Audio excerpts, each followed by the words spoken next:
அன்பு வாசகர்களே, வணக்கம். எனக்கு பேய்களின் மீது நம்பிக்கையில்லை. அதாவது பேய் என்று ஒன்று இருக்கும் என்று நம்பிக்கையில்லை. ஆனால் பேய் என்றால் பயம் உண்டு. அதென்ன நம்பிக்கையில்லை, ஆனால் பயம் உண்டு. இதை விளங்கிக் கொள்வதற்கு இன்னொரு உதாரணம்.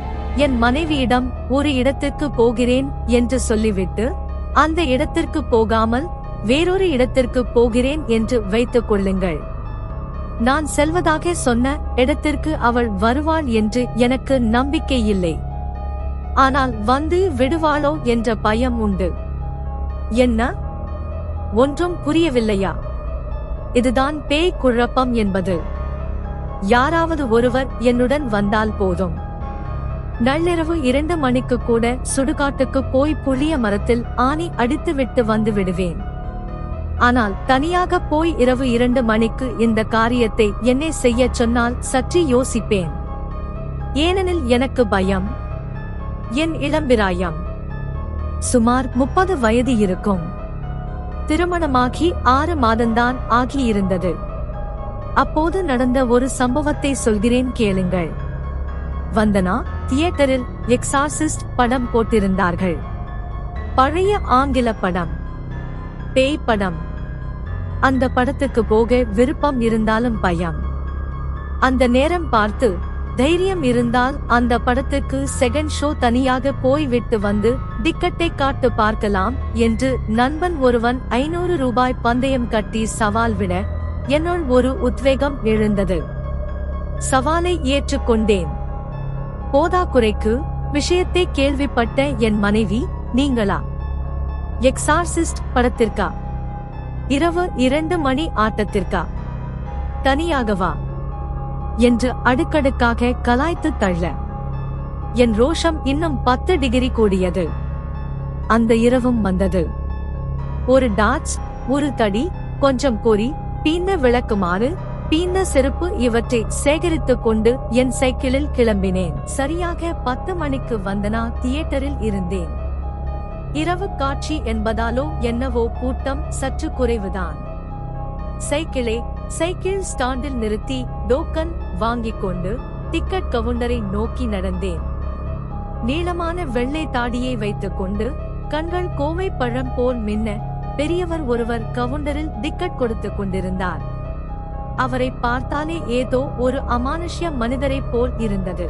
என்னப்பா, இந்த படத்தை பார்க்க ராத்திரி 2வது ஆட்டத்துக்கு தைரியமா வந்திருக்கே என்று முகத்தை உற்று பார்த்தார். ஏன் ராத்திரி 2வது ஆட்டத்துக்கு வரக்கூடாதா? வரலாம். ஆனா என இழுத்தார். பிறகு ஆமா, தனி யாவா வந்தே என்று தொடர்ந்தார்.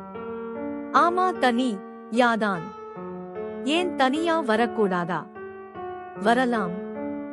ஆனா என்று மறுபடியும் இழுத்தார்.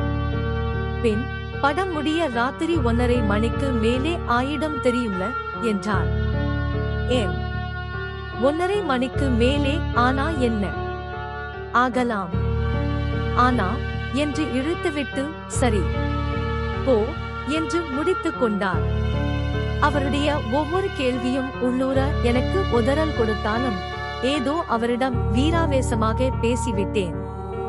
500 பேர் அமரக்கூடிய அந்த தியேட்டரில் சுமார் 50 இருக்கைகளில்தான் ஆட்கள் அமர்ந்திருந்தார்கள். அதுவே ஒரு மயான அமைதியாகத்தான் இருந்தது. வந்து மாட்டிக்கொண்டோமோ என்று ஒரு கிளி தொற்றிக் கொண்டது. செய்தி விளம்பரம் முடிந்து ஒரு வழியாக 11 மணிக்கு படம் துவங்கியது. பின் டிராப் சைலன்ஸ் என்பார்களே, அப்படி படம் ஓடிக்கொண்டிருந்தது. பெரும்பாலான நேரங்களில் நான் நடுநடுங்கி கண்களை மூடிக்கொண்டேன். இருந்தாலும் சில காட்சிகள் நெஞ்சின் படபடப்பை நிகரில்லாமல் எகிரச் செய்தன. சில சமயம் பயத்தில் அழுகையே வந்துவிட்டது. அதிலும் அந்த கட்டில் குலுங்கும் காட்சியில் வந்திருந்த அத்தனை ஜனங்களும் ஓ வென்று அலறியதில் ஒரு சத்தம் மட்டும் வித்தியாசமாக கேட்டது. இடைவேளை வந்தது. தீகாபிக்கு கூட யாரும் எழுந்திருக்கவில்லை. ஒன்றுக்கு கூட போகாமல் இருக்கையிலேயே ஆடாமல் அசையாமல் ஆணி வைத்து அடித்தது போல அமர்ந்திருந்தார்கள். தனித்து ஓரமாக ஒரு இருக்கையில் அமர்ந்திருந்தவர்களெல்லாம் லைசாக ஜனங்கள் கும்பலாக இருந்த இடங்களுக்கு மாறிக்கொண்டார்கள். மீண்டும் படம் தொடங்கி நள்ளிரவு 1:30 முடிந்தது. நெஞ்சு முழுக்க பயத்துடன் வெளியில் வந்தேன். என் சைக்கிள் மட்டும் அனாதையாக கீழே விழுந்து கிடந்தது. மற்றவர்களெல்லாம் அசுர வேகத்தில் ஓடிவிட்டிருந்தார்கள். சைக்கிளை எடுத்துக்கொண்டு கும்மிருட்டில் வெளியில் வந்தேன். ஒரு ஆள் கூட அருகில் காணவில்லை. மேலும் பயம் கவ்வா சைக்கிளில் ஏறி மிதிக்கத் தொடங்கினேன். ஒரு வண்டி பாதை இருந்தது. அதில் போனால் அரை மணி நேரம் முன்னதாகவே போய்விடலாம். அந்த வழியாக போய் விடலாமா என்று நினைத்த மாத்திரத்தில் என் சைக்கிள் யாரோ பிடித்து தள்ளியது போல் வண்டி பாதையில் இறங்கி ஓடத் தொடங்கியது. விஸ் என்று ஊதல் காற்று வீசிக்கொண்டிருந்தது.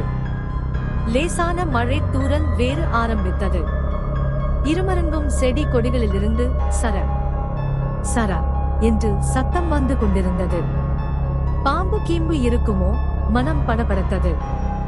திடீரென 10 அடிக்கு முன்னால் ஏதோ வெள்ளையாக ஒன்று குறுக்கே ஓடியது. அநேகமாக முயலாக இருக்கலாமோ?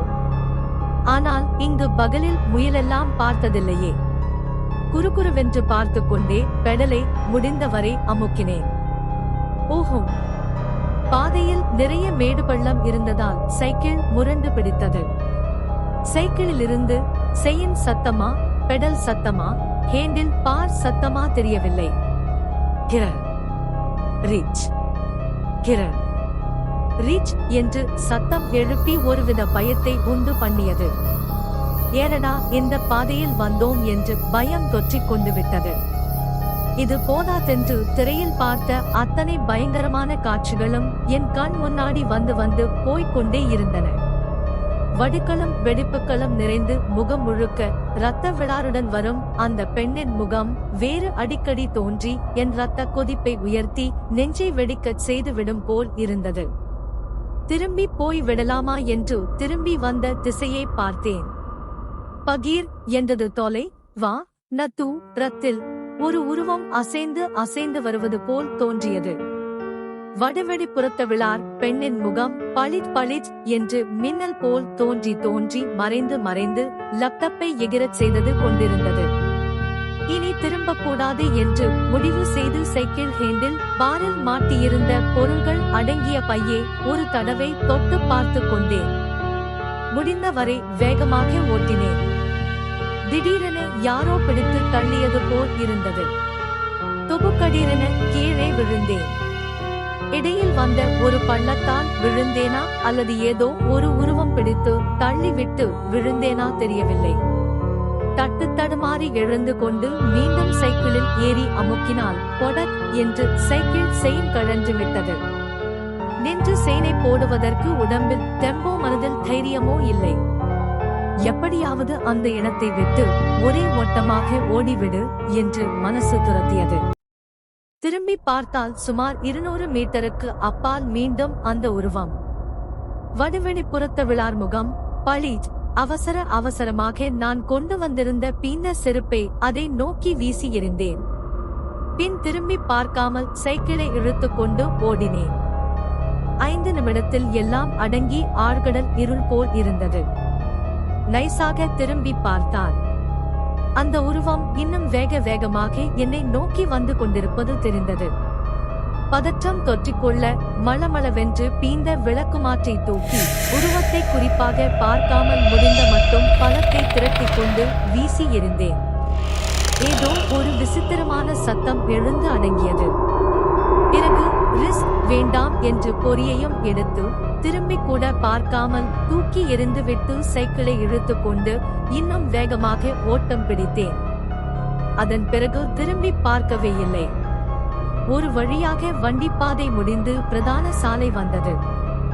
சைக்கிளை நிறுத்தி அவசர அவசரமாக செயினை மாட்டினேன். பிடித்தேன் ஓட்டம். எப்போது எப்படி வீடு வந்து சேர்ந்தேன் என்று தெரியவில்லை. டபடபா என்று கதவை தட்டினேன். பல முறை தட்டியும் கதவு திறக்கப்படவில்லை. எனக்கு நடுக்கம் அதிகமானது. மீண்டும் டமடமா என்று தட்ட பட்டக் என்று கதவு திறக்கப்பட்டது. அங்கே வடவெளிப்புறத்த விழார் முகம் பளிச். என் மனைவிதான் நின்று கொண்டிருந்தாள். எங்கே எப்படி படுத்தேன், எப்படி எப்போது தூங்கினேன் என்று எனக்கே தெரியாது. அடுத்த நாள் டிக்கெட்டை எடுத்துக்கொண்டு என் நண்பனை பார்க்க அவன் வீட்டிற்கு போனேன்.